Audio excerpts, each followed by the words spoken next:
Ilang bagay po ang nais ko sanang sabihin, paumanhin. Dininig ko muna ang posisyon at opinyon ng bawat isa bago ko pinagpasahang bumaba mula sa kinakaluklukan at kinakaupuan ko at sagutin ang ilan sa mga puntong ibinigkas nitong nagdaang ilang oras na.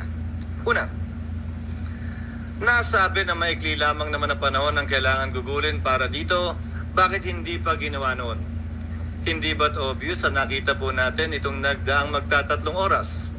Na oras na pinag-usapan natin ang impeachment, mahaba ang diskusyon. Hindi ito simpleng 30 minuto lang sa pag-issue ng summons dahil kailangan pahintulutan at payagan ang mahaba at malayang debate. At bago po ako lumayo, nais kong pasalamatan ang aking mga kasamahan dito sa Senado para sa isang maayos, civil, at naaayon sa rules natin na diskusyon at debate. Ayon na rin sa sinumpaan nating tungkulin na pagpasahan ng lahat ng bagay nang naaayon sa ating paniniwalang tama at nararapat nating gawin. Hayaan mong simulan ko po ang ilang mga binanggit. Mr. President, Your Honor, I wrote the members of the Senate on February 24, 2025, outlining the basic reasons why we cannot, as of yet, schedule the impeachment complaint. Much has been said about the term forthwith, which I wrote to each and every member of the Senate. Mr. President, Your Honor, we are governed not only by the Constitution but also our rules. We are governed as well by precedents. We are governed as well by decisions of the Supreme Court pertaining to this matter. Allow me to, for the record, cite a few regarding this matter, lest they may think that it is only a one-sided opinion with respect to their definition of forthwith na agad-agad. Kada senador marahil may kanya-kanyang opinion kaugnay nito. Hindi ko pwedeng hayaan na sa record natin ay hindi maisabi ang ibang opinion kaugnay nito. Una, nakasaad po sa saligang batas kaugnay sa papel na dapat gampanan ng Kamara na dapat tugunan nila ang pagsampa ng impeachment complaint sa loob ng mga takdang panahon.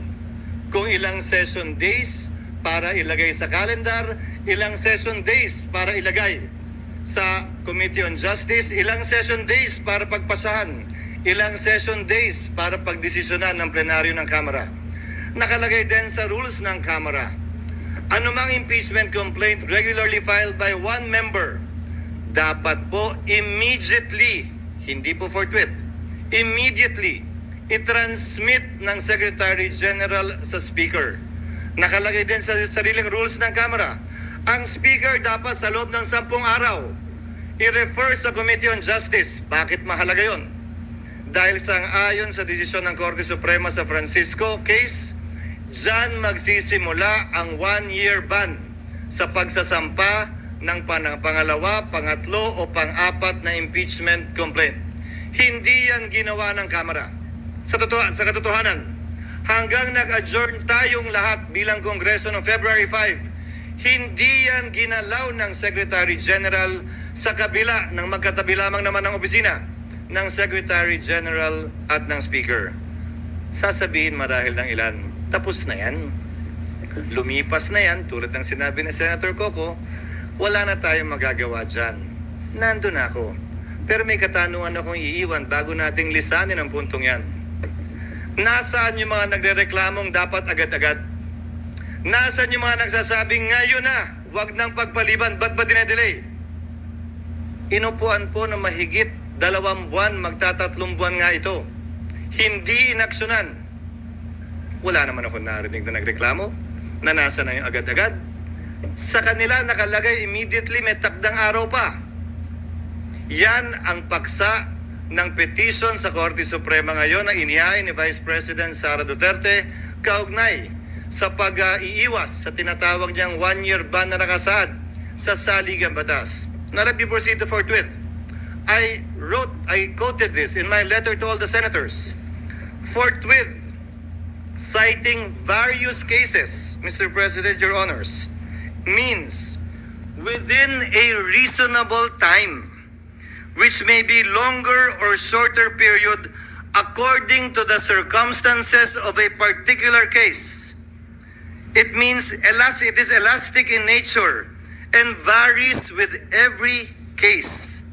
Quote, it may be modified by circumstances and the nature of the duty to be performed.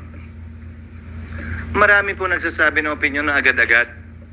Kung gaano karami po ang abogado, kung gaano karami po ang marunong at magaling, gaano din kadami marahil ang kanilang interpretasyon.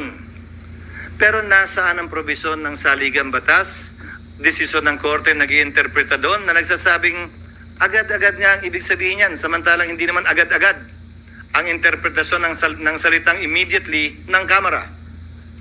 Kung talagang immediately ang gusto, de sana ang sinulat ng mga nagsulat ng konstitusyon, immediately din tayo. Yung immediately nga ng House, hindi yun ang interpretasyon. Tapos tayo ganyan.